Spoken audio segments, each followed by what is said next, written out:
the second part of this bending talk. What we did in the first part, we looked at some of the basic assumed deformation patterns. What we have now is we know that the strain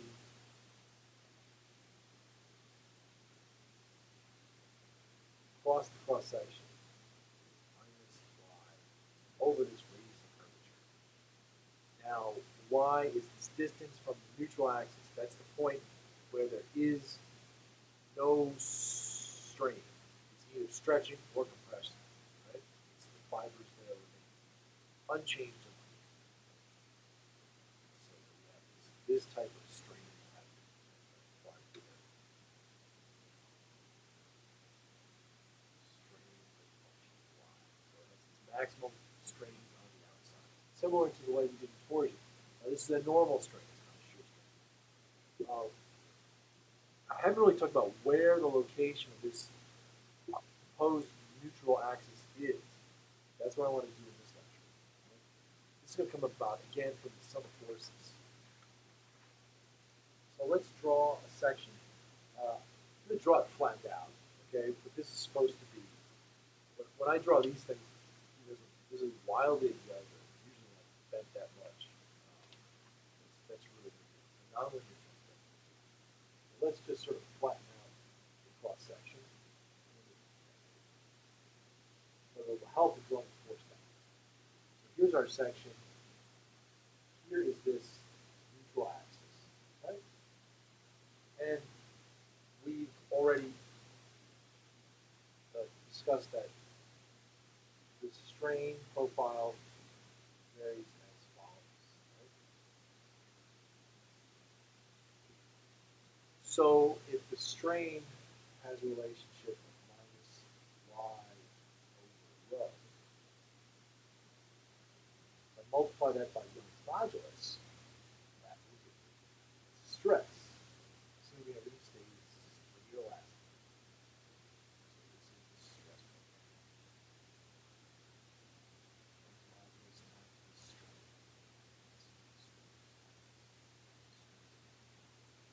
Okay? So that's our stress profile. All right. That has to be balanced.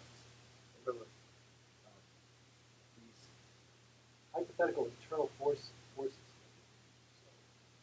there's the internal axial force, that's the normal axial force. There's a shear. This side, positive sense for shear goes down. And then there's a moment. The positive sense for moment is now, the shear is going to go to 0 because there's no y force on the side, so I'm affected out of the shear half of that. And also, in bending, the normal force has to vanish as well. That's going to vanish as well. It's just considered pure bending, so there's no other external applied axial force. If there is, you just add that through superposition. That gives you the P on A type of stuff. But we're just talking about pure bending.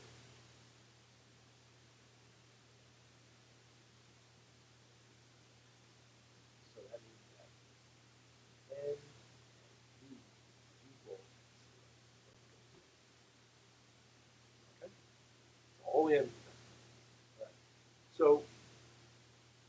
this is the distance here. Y bar. This is Y.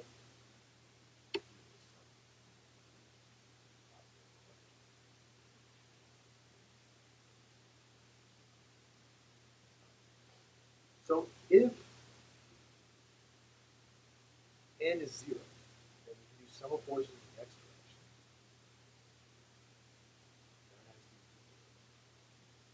And N is 0, so the only thing acting in the x direction is the stress, the integrated effect of the stress over that cross section. So force, net force from the stress, the normal stress,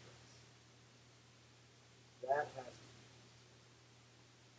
now, this net force integral cross-sectional area stress times the area. Okay? That's what that has to do. Right? stresses, you got this profile. So this, you know, is y over rho times Young's modulus. Now over the cross-sectional area, Young's modulus, Young's modulus, and radius curvature rho are constant. Let me pull those out.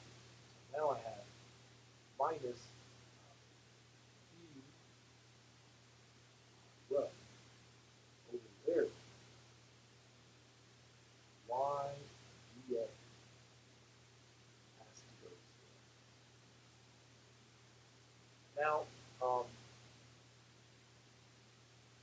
unless Young's modulus is 0 or the radius of curvature is infinite, that means this term has to go to 0.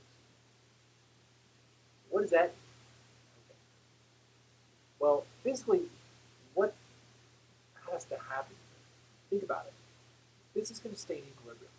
That half of the beam acting in tension, the other half acting in pressure. So the tension forces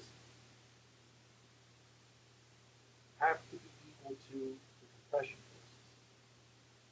And they're negative. So these two have to cancel each other out. Okay? So that gives you a effective force in the x direction. That's what's going on. All right. This is another geometric quantity that's going to find that distribution. Now, kind of what does this mean? Well, this basically means essentially the same amount of materials on the top as on the bottom. Right? But let's show it more rigorously. If you recall the definition of the centroid,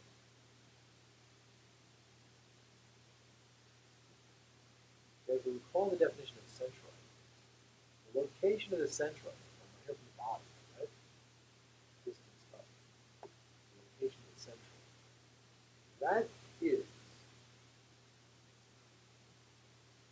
first area, y dA, over the total.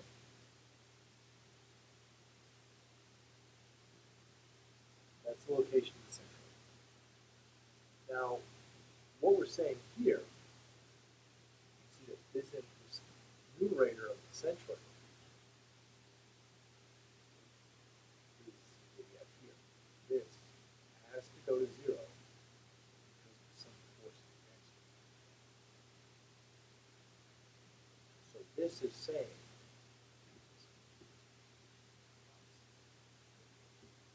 what this is saying is that the location of the centroid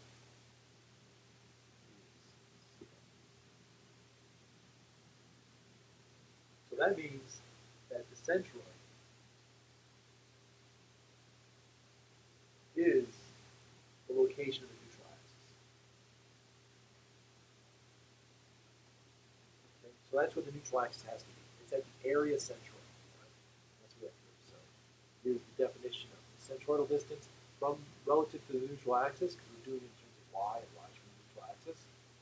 But you can see that because of sum of forces, the numerator of that interval has to go to 0. So that means the distance of the centroid from the neutral axis is 0. In other words, they are the same point. So sum of forces in the x tell us that the centroid is the location of the neutral axis. Okay, so now I know where the neutral axis is, so I can figure out where centroids are. You guys know how to, given some cross-section of the beam,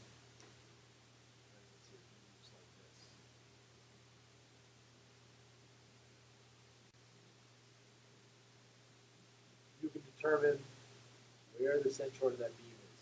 That is the location of the neutral axis. So we know where the neutral axis is. All right. That's our first bit. It's kind of important. Let's stop there. That's part 2. The next part, what we're going to do, just to let you know, is we've done, well, sum of forces in the y are satisfied. Now we've satisfied sum of forces in the x. The last thing we have to do is sum of moments. Now when we do sum of moments, this is going to give us our flexure point.